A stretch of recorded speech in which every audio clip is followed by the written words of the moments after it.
Pagpalang umaga po.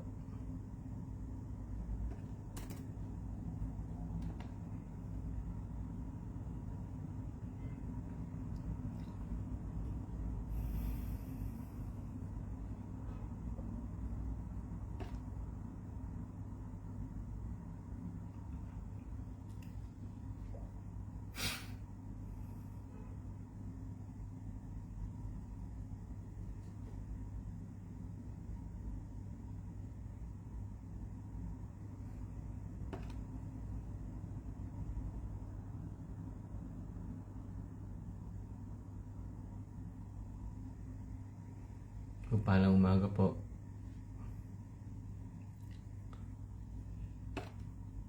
Sige po, tayo po'y... Dinig po ba ako?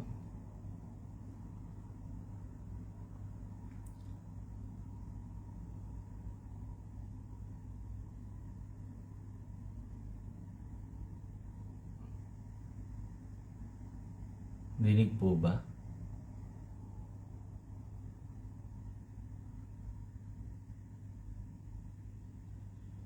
Sige po. Purihin po ang Panginoon, mapagpalang umaga po sa bawat isa. Ang ating pag-aaral ng salita ng Diyos ay nagmumula po ngayon sa Door of Faith Ajman, dito po sa bansang United Arab Emirates. Po inyong lingkod, Pastor Bong po, ng Door of Faith Ajman. Purihin ang Panginoon sa panibagong umaga po muli na ating natamo sa Panginoon. So, purihin po ang Panginoon na bago po ang lahat, tayo po muna ay umawit sa Panginoon ng maiksing kanta. Sige po, tayo po umawit sa Panginoon. Sabayan niyo po ako, ang ating pong awitin ay yung siyasatin niyo, O Diyos, ang puso ko.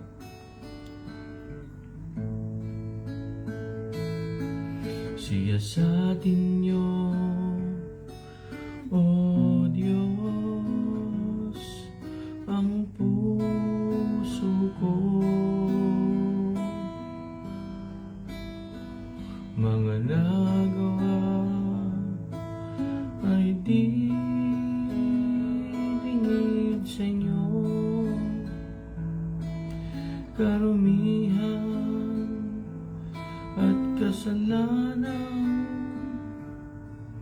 nakatago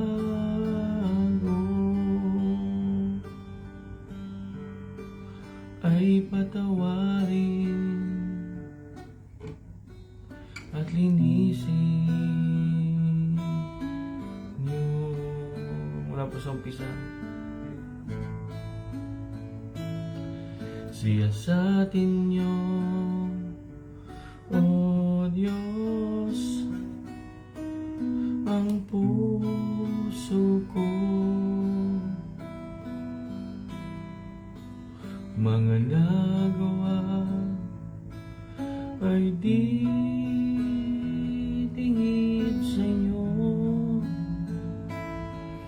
Karumihan at kasalanan nakatago, hallelujah, ay patawarin at linisin niyo.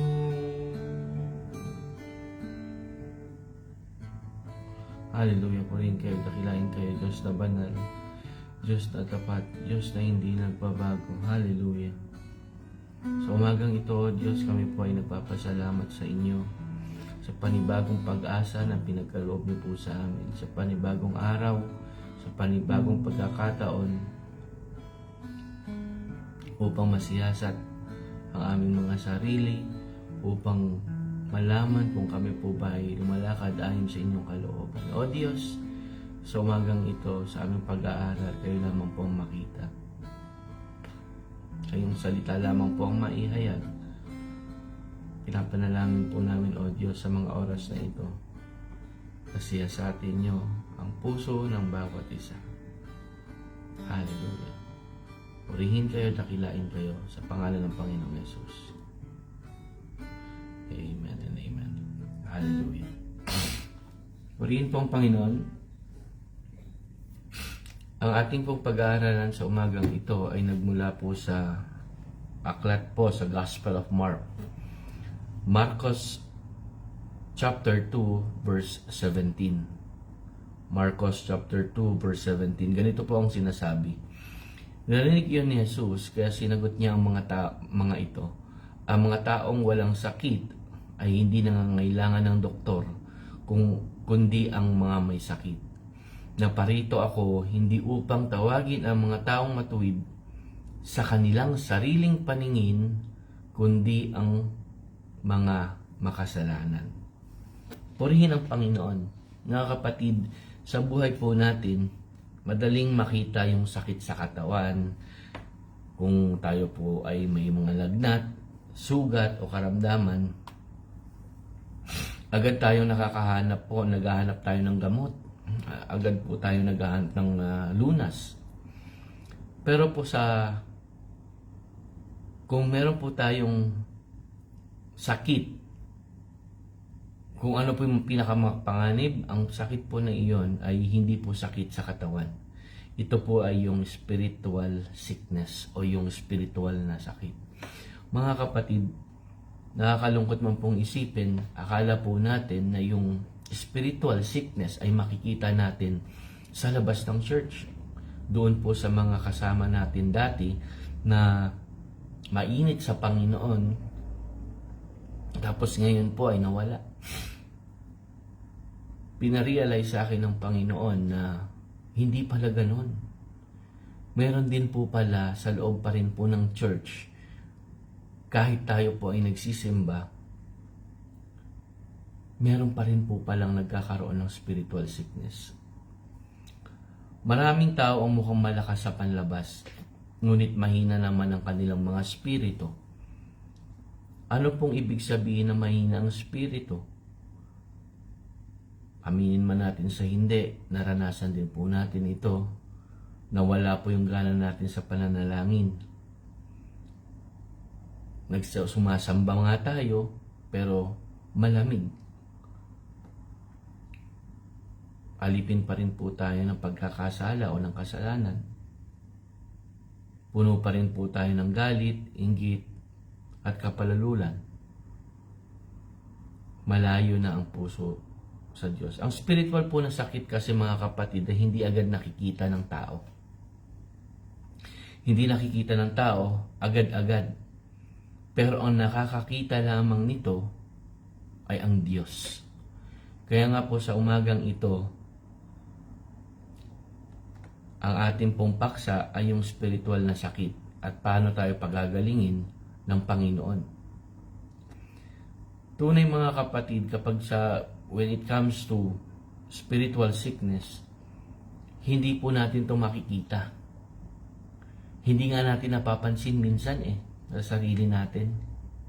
Hindi na natin napapansin ito.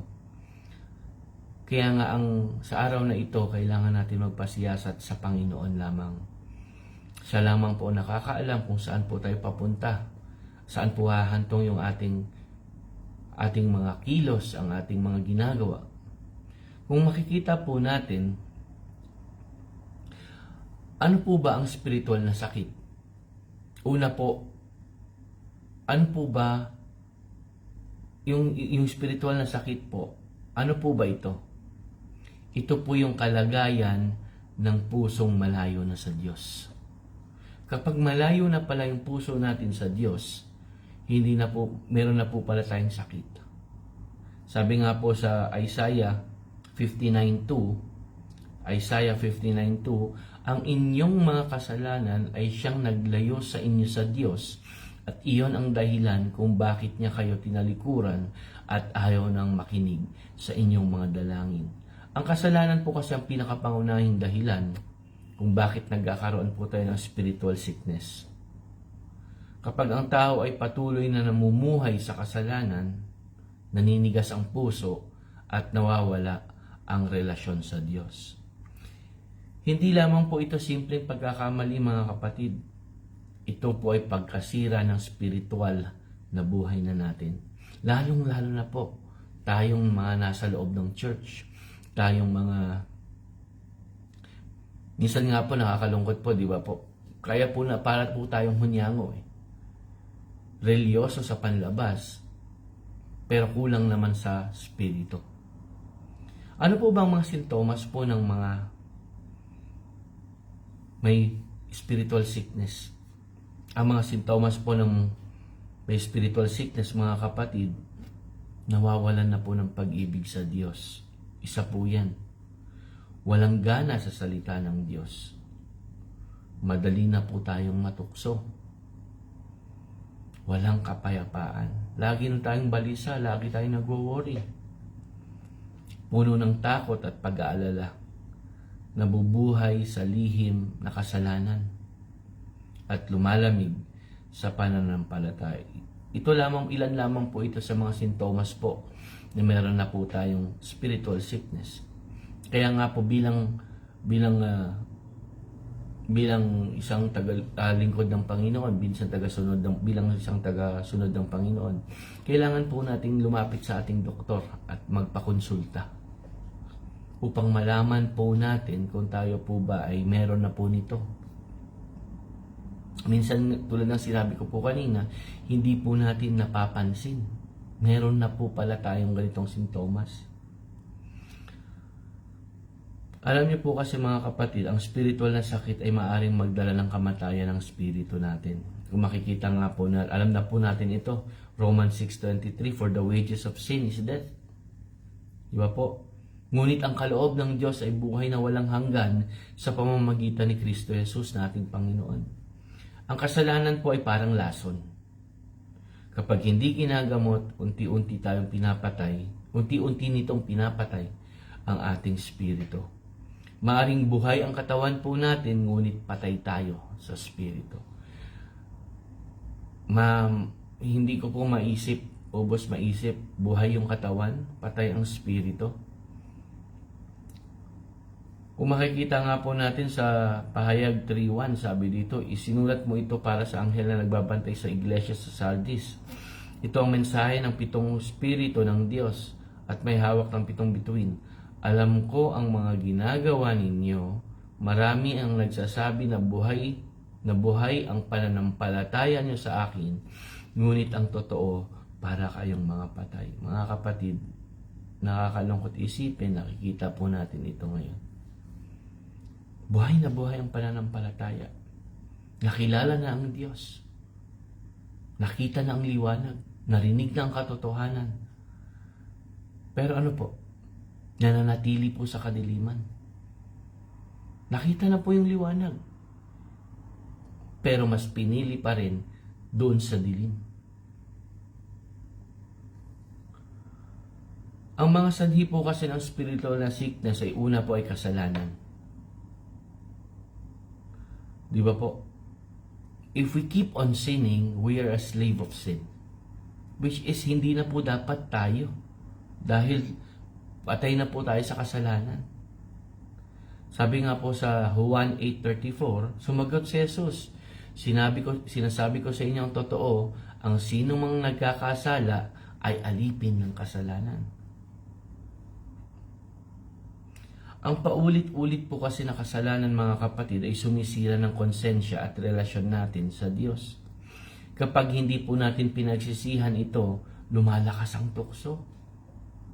Tumitigas ang puso natin. Nawawala ang presensya ng Diyos sa buhay natin. Yun po ang nakakatakot mangyari, ang mawala ang presensya ng Diyos sa buhay natin. Tandaan po natin, mga kapatid, na hindi naman po, ang Panginoon po natin ay just. Makatarungan po siya. Kung makikita nga po natin, si Haring David po ay nagkaroon po nagkasala po siya sa Diyos. Nawala po yung kagalakan niya. Ano po sabi niya sa Salmo 51:12? Sana'y ibalik sa akin ang kagalakang naramdaman ko noong iniligtas niyo ako at bigyan nawa ako ng masunuring espiritu. It's not too late for us, mga kapatid. It's not too late for us na lumapit sa Panginoon at magpakonsulta. Paano po nalaman ni Haring David? Kasi po nawala yung kagalakan sa kanya. Ano po ang kayang kahilingan sa Panginoon? Bigyan siya ng masunuring espiritu. Hallelujah. Ano pa po yung isang sanhi? Paglayo sa salita ng Diyos. Paglayo sa salita ng Diyos. Sabi nga po sa Mateo 4:4, hindi lang sa pagkain nabubuhay ang tao, kundi sa bawat salita ng Diyos. Mga kapatid, ang spiritual food po natin ay ang salita ng Diyos. Kapag lumalayo po tayo sa pagkain ng ating spirito, namamatay, nanghihina po ang ating spirito at kalaunan po ay mamamatay. Kapag hindi po tayo nagbabasa ng Biblia, ano po nangyayari? Humihina po ang pananampalataya. Nagiging madaling malinlang. Nawawalan tayo ng direksyon. Kung ang katawan po ay nanghihina kapag may sakit o walang pagkain, ganon din po ang ating spirito. Ano pa po? Kawalan ng panalangin. Sabi nga po sa 1 Thessalonians 5:16, pray without ceasing. Laging manalangin. Laging manalangin. Kapag wala po kasing panalangin, mga kapatid, madaling po tayong mawalan ng lakas. Madali tayong matukso. At nawawalan po tayo ng kapayapaan. Paulit-ulit ko pong sinasabi ito na nanghihina po tayo. Yung kapayapaan po. Kapag pansinin po natin ating sarili, kapag tayo po ay lagi pong balisa, wala na pong kapayapaan sa ating puso, lagi po tayong nag-aalala, i-konsulta na po natin sa Panginoon. Kapag tayo po, nawawalan po tayo ng time na magbasa ng Bible, o yung ating prayer life ay nagiging malamig o hindi na po katulad ng dati na tayo po ay masigasig sa ating panalangin, ilapit na po natin sa Panginoon. Magpasiyasat na po tayo sa Panginoon. Magkonsulta na po tayo sa Kanya. Ano pa po yung sanhi? Pag-ibig sa sanlibutan. Alam niyo po kasi ang peer pressure, nandyan po talaga. Nahihirapan po tayo. Gusto po natin makasunod sa uso.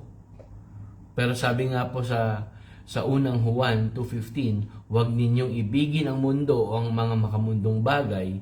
Ang umiibig sa mga ito ay hindi umiibig sa Ama. Kapag mas mahal na po natin yung pera, kasiyahan, makamundong bagay, kaysa sa Diyos, unti-unti na po tayo nagkakasakit. Unti-unti na pong nagkakasakit ang ating mga spirito. Hindi masama ang material na bagay, mga kapatid.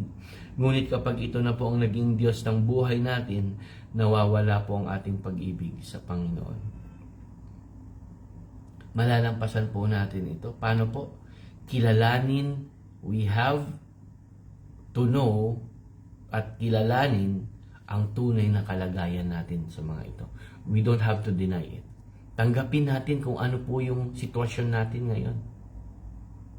Tanggapin po natin at magpasiyasat tayo sa Panginoon. Sa Salmo 139:23-24, ang sabi po dito, O Diyos, siyasatin niyo ako upang malaman niyo ang nasa puso ko. Subukin niyo ako at alamin ang aking mga iniisip.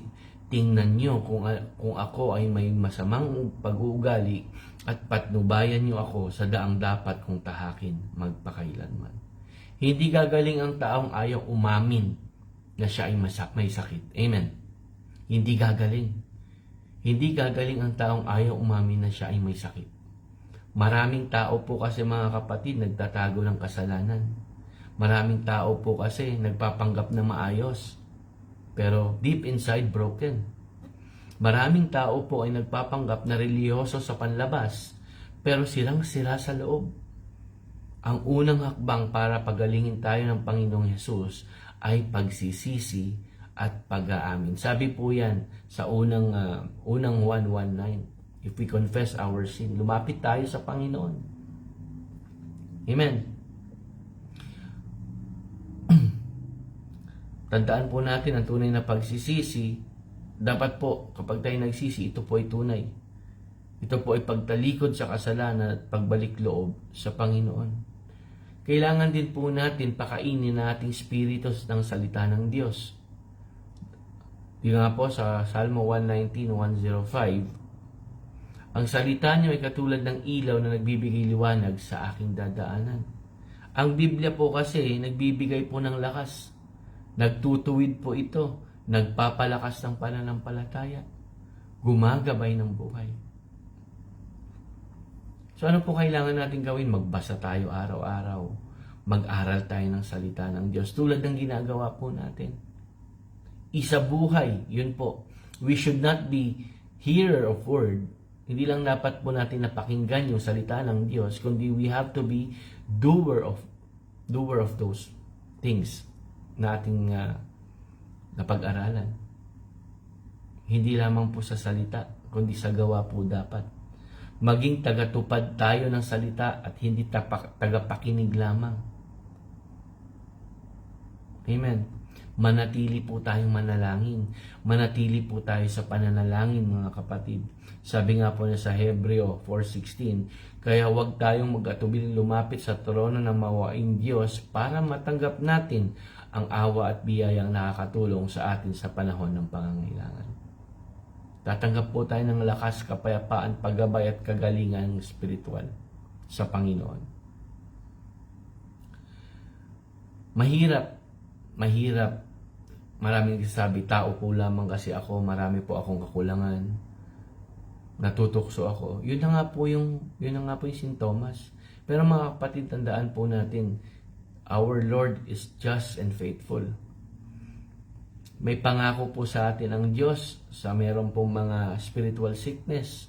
Sabi nga po sa Salmo 147 verse 3, pinagaling niya ang aking pusong nabigo at ginagamot ang kanilang mga sugat. Mga kapatid, walang pusong sobrang wasak na hindi kayang pagalingin ng Diyos. Amen. Hallelujah. Walang pusong sobrang wasak na hindi kayang pagalingin ng Diyos. Maaring matagal ka ng malamig. Maaring paulit-ulit ang pagkakasala mo. Maaring nawalan ng gana sa Diyos. Ngunit handa pa rin magpatawad at magpanumbalik ang Panginoon. Tandaan po natin ito. He's just and faithful. Hindi po siya nagbabago kailanman. Sa Panginoong Hesus po kasi may bagong buhay tayo. 2 Corinthians 5:17, ang sino mang na kay Kristo ay isa ng bagong nilalang. Wala na ang dati niyang pagkatao, binago na siya. Kay Kristo po mga kapatid, may bagong puso. Sa Panginoong Hesus po kasi may bagong pag-asa. Sa Panginoong Hesus po may bagong direksyon. At sa Panginoong Hesus may bagong spiritual na buhay. Lahat po bago na. Lahat po bago na. Mga kapatid, sa umagang ito, ang spiritual na sakit ay totoo at mapanganib. Ngunit may lunas. Ngunit may lunas. Ang Panginoong Hesus ang tunay na manggagamot ng ating kaluluwa. Hindi sapat ang relihiyon lamang. Kailangan ang tunay na pagsisisi, tunay na pananampalataya, tunay na panalangin, salita ng Diyos sa buhay natin at pamumuhay kasama ang Panginoon. Sa umagang ito mga kapatid, tanungin natin ang ating mga sarili. Kamusta ng aking spiritual na kalalagayan? Tanungin po natin ang ating sarili. Kamusta na ang aking spiritual na kalagayan? Mainit pa ba ako? Mainit pa ba ang pag-ibig ko sa Diyos? Tanungin po natin sa ating sarili. May tinatago ba akong kasalanan? May tinatago ba akong kasalanan? Malusog ba ang aking espiritu? Mga kapatid,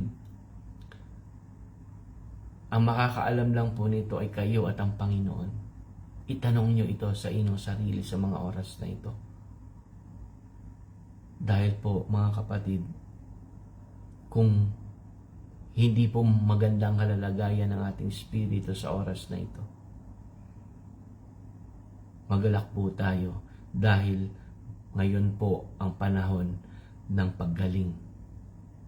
Ngayon po ang panahon ng paggaling. Pagagalingin po tayo ng Panginoon. Lumapit lamang po tayo sa Kanya. Idulog natin sa Panginoon ang ating mga karumihan, ang ating nagawang kasalanan, ang ating kakulangan sa Panginoon. Kung tayo po ay hindi na po masyadong nagbabasa ng Biblia, idulog natin sa Panginoon. Kung tayo po ay hindi na po nananalangin na tulad ng dati, idulog natin sa Panginoon. Panginoon, siyasatin niyo kami sa mga oras na ito. Tulad ni Haring David, mga kapatid. Siyasatin niyo ang aking puso. Siyasatin ang aking puso. Di ba po yung nawala ang kagalakan kay Haring David? Yun po ang hinihingi niya. Na magkaroon po siya ng masunuring spirito. Ngayon po ang paggaling. Ngayon po ang paggaling. Ngayon ang panahon ng paggaling. Kaya mga kapatid, huwag po tayong mag-atubiling lumapit sa trono ng Panginoon. Mang biyaya at habag. Hallelujah. Kaya mga kapatid, magtatapos po ako sa talata po sa Santiago 4:8. Ano pong sabi sa Santiago 4:8? Lumapit kayo sa Diyos at lalapit din siya sa inyo.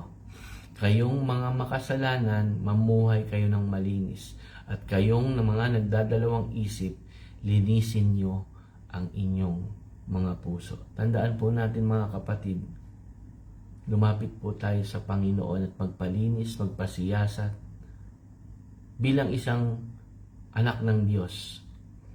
Kailangan po natin magkaroon po ng servant mentality. Lagi ko po naririnig yan dati. Servant mentality. Handa po tayong magpa-correct. Handa po tayong we are ready to be broken. We have to be ready to be broken and to be made whole again. Kung tayo po ay hindi na po maganda yung nangyayari sa atin, idulog natin sa Panginoon na basagin tayo. Pagkatapos tayong basagin, aayusin ulit ang buhay natin ng Diyos. Lumapit lamang po tayo sa Kanya. Purihin po ang Panginoon sa umagang ito. Nawa mga kapatid, ang hamon sa atin sa araw na ito ay magpasiyasat sa Panginoon, siyasatin natin yung ating sarili. Kailangan po natin na makita ito. Tandaan po natin, ang spiritual sickness ay wala po sa labas. Wala po sa labas ng church. Ang spiritual sickness po ay nasa loob ng church. Kaya magpasiyasat tayo sa Panginoon, siyasatin natin yung sarili natin, at lumapit tayo at humingi ng tawad, pagsisisi at tumalikod at pagbalik loob sa Panginoon. Purihin po ang Panginoon, tayo po yung mukot manalangin. O hallelujah, hallelujah. Purihin kayo, dakilain kayo, Diyos na banal, Diyos na tapat, Diyos na hindi nagbabago. Salamat o Diyos sa umagang ito for reminding us again na nandyan lang po kayo. For reminding us again, Panginoon, na apart from you, wala kaming magagawa. Apart from you, Panginoon, pag malayo kami sa inyo, wala po kaming magagawa. Thanks for reminding us, Panginoon, na nandyan kayo, na tatanggap lang po sa amin. Thanks for reminding us, Panginoon, na ang spiritual sickness ay hindi lamang po yung mga kapatid po namin na kasama namin dati at ngayon wala na. Salamat, Panginoon, sa pagpapaalala ng spiritual na sakit ay nasa loob din po ng church. Siyasatin nyo nga po ang puso po ng bawat isa. Siyasatin nyo po ito. Kayo po ang dakila naming manggagamot. Kaya naman, Panginoon, kayo po ang kumukonsulta po kami sa inyo ngayong araw na ito. We pray, Panginoon, na pagalingin niyo nga po yung mga broken.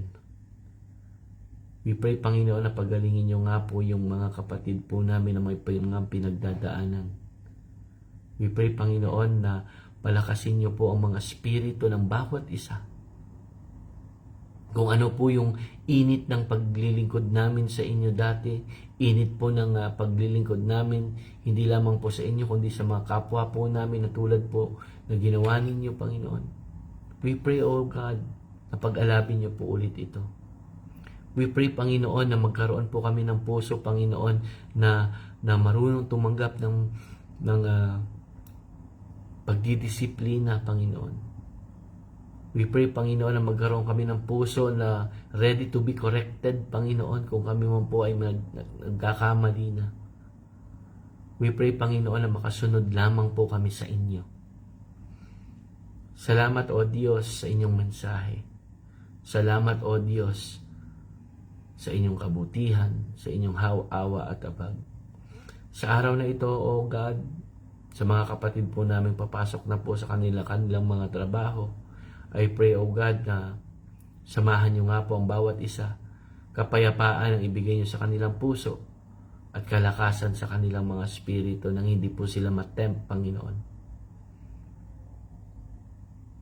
Kayo po ang magbibigay po ng direksyon sa bawat isa sa mga oras na ito. Protection sa lahat, Panginoon, lalo po sa mga kapatid po namin na nasa Pilipinas. Kayo nawa, Panginoon, ang bahala po sa bawat isa. Nakikita niyo po ang aming puso. Nakikita niyo po ang lahat sa amin. Salamat, O Diyos, dahil kilala niyo kami. Sa pangalan ng Panginoong Jesus. Amen and amen. Purihin po ang Panginoon.